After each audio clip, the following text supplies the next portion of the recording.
Hello, my name is Ian Brown and I'm the author of the Albert the Tortoise and Hug and Bug picture books.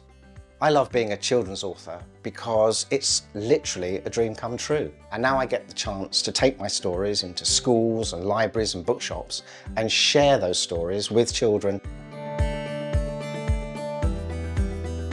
I think I always wanted to become an author or a writer. In fact, one of my book series, the Hug and Bug book series, the first story here was written in a very different form when I was just 7 years old at school. We were given a title, write whatever you like about the Himalayan flea, and I came up with these two characters, a very messy yeti and a little flea who doesn't like the cold, living in the snow. I tried and tried and tried for many years to make that happen as a book. Fortunately, my dream came true, and now the Hug and Bug books are out there. So you never know, just keep at it, and your dream may come true as well.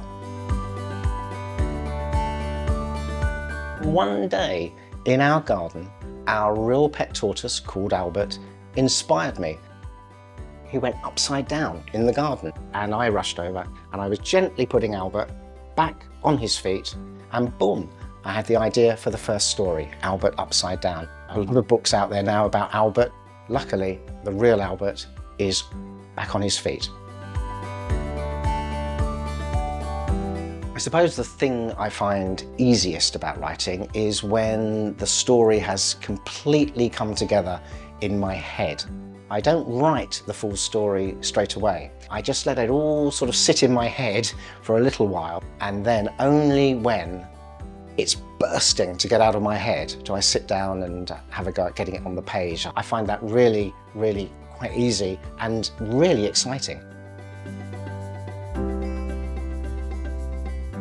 I find the hardest thing about writing sometimes writing fewer words. That sounds strange, but I particularly write picture books these days, and my job is to come up with the ideas and the words that will inspire those pictures. So I always write far too much initially, and what happens is I then have to revisit the words and rip loads of words out to make it as short as possible and let the reader use their imagination more as they work their way through the book.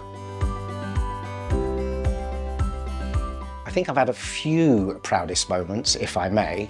First of all, it was getting published in the first place, making the Albert Upside Down book into a reality. But in the last few years, I've been super proud of winning a couple of awards voted for and judged by school children.